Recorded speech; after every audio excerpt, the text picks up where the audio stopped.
Assalamualaikum, perkenalkan nama saya Vira. Nah, kali ini saya akan menjelaskan tentang casting. Apa itu casting?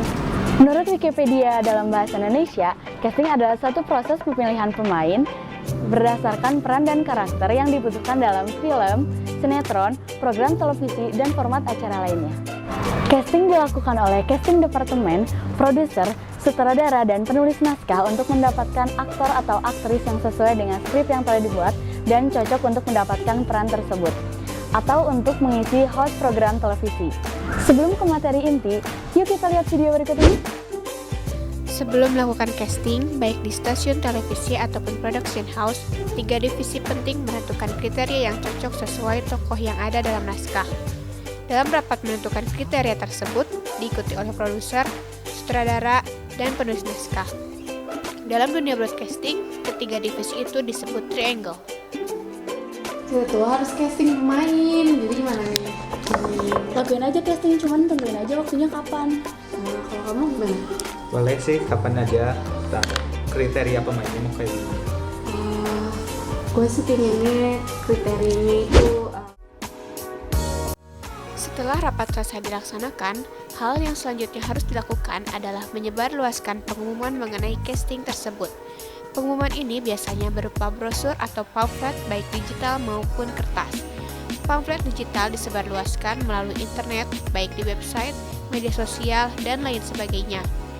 Sementara pamflet kertas biasanya ditempel-tempel di tempat-tempat tertentu.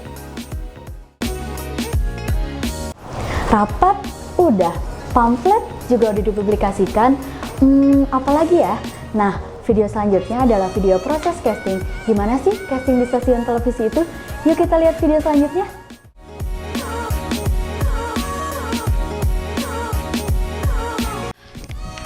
Semoga aku berhasil.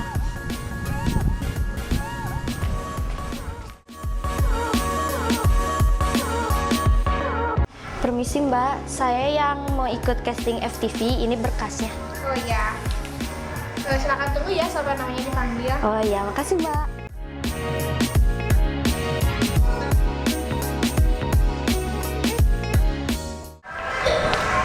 Abel, Ya Mbak. ikut saya ya. Oh iya.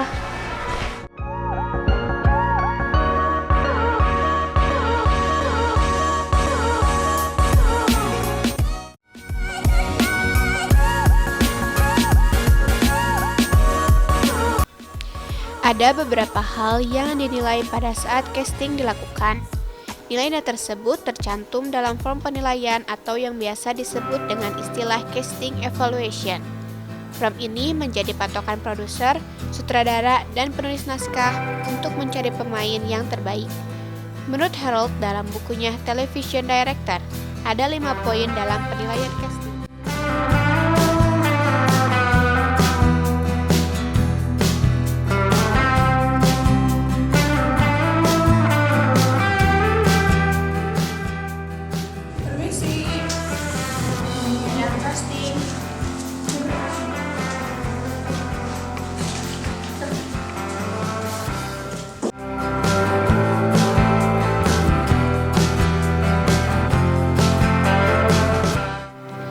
Poin pertama yang dinilai oleh Triangle adalah physical characteristic. Dalam poin ini, peserta casting dinilai berdasarkan kesesuaian yang Triangle keluarkan pada brosur yang sudah disebarkan pada saat sebelum casting, seperti tinggi badan, umur, jenis kelamin, dan lain-lain yang sesuai kriteria fisik yang disebutkan dalam brosur dan sesuai kriteria karakter tertentu. Oke, silakan perkenalkan diri. Perkenalkan, nama saya Abel. Tinggi saya 160, berat badan saya 55. Saya bertujuan untuk mengikuti casting ini karena saya ingin tampil di layar kaca bareng artis-artis ternama gitu.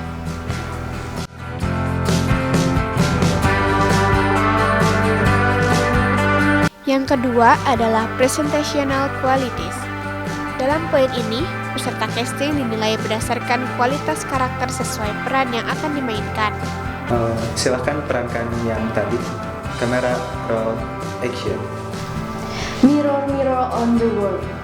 Siapa yang paling cantik di dunia? Apa? Kamu bilang Snow White? Tidak mungkin. Aku harus bunuh dia.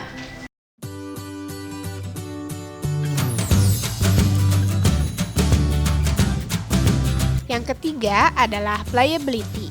Dalam poin ini, peserta casting dinilai berdasarkan kemampuan bisa memerankan beberapa karakter dengan baik. Jadi, peserta casting akan dites untuk memerankan beberapa karakter sesuai yang diminta oleh sutradara, tetapi dengan acting yang baik dan bagus. Contohnya, seperti berikut ini. Bawang putih! Iya, Bu. Kenapa sih lama banget dari tadi? Nyuci 2 ember aja lama banget. Maaf, tadi tangan saya terluka. Dasar banyak alasan. Ya udah sekarang masakin buat aku dan bawang merah. Cepat, gak pakai lama. Ya, Bu.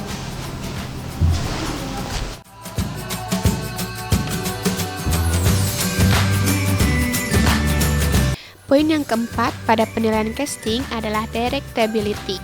Penilaian ini didasarkan pada arahan sutradara yang ditangkap oleh peserta casting secara baik. Pada intinya, poin ini lebih menitik beratkan bagaimana peserta casting mampu memenuhi arahan dari sutradara.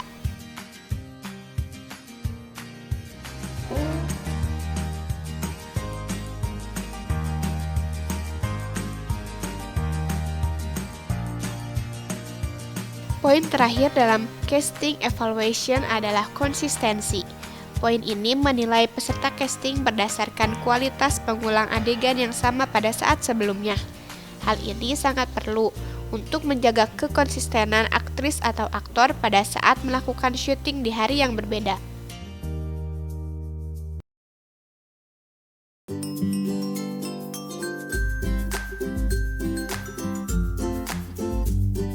Nabila? Bisa juga sih mereka berdua. Kalau menurut aku sih siapa tuh yang tinggi tuh?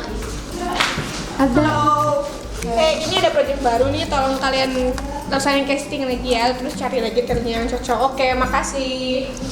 Ya Tuhan, belum juga project selesai udah nambah lagi project. Gak apa-apa, gimana kalau kita minta bantuan casting director aja? Sip, betul. Boleh. Yaudah deh, ntar gue coba buat menghubungin salah satu casting director. Siapa sih casting director itu? Nah, casting director adalah orang yang melakukan proses casting. Biasanya orang tersebut bukan berasal dari kru televisi atau kru sebuah film production house. Biasanya casting director hanya menerima permintaan casting dari produser atau sutradara. Pekerjaan ini bersifat freelance.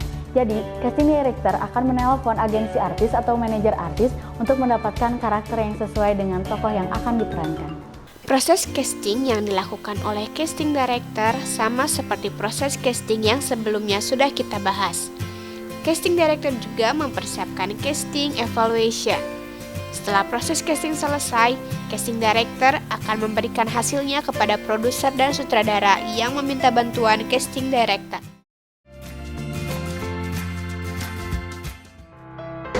Nah, barusan sudah disimpulkan mengenai casting director. Semoga pemirsa semua bisa memahaminya. Karena waktu sudah sedikit lagi, saya akan menyimpulkan dari video pembelajaran ini. Casting adalah proses untuk memilih pemain berdasarkan peran dan karakter yang dibutuhkan dalam film, sinetron, atau program televisi atau format acara lainnya. Dalam proses casting, ada beberapa tahapan. Yang pertama adalah mendiskusikan kriteria yang akan dicari, yang kedua menyebarkan pamflet di media sosial, dan yang ketiga baru bisa melaksanakan proses casting. Ada beberapa penilaian yang akan dinilai oleh Triangle dalam casting. Yang pertama, playability, yang kedua directability, yang ketiga konsistensi, yang keempat presentational qualities, dan yang terakhir adalah physical karakter. Nah, pemirsa, karena waktunya sudah habis, waktunya saya Vira pamit undur diri. Semoga video pembelajaran ini bermanfaat. Saya atas nama Ban Production meminta maaf bila ada kata yang salah. Wassalamualaikum warahmatullahi wabarakatuh.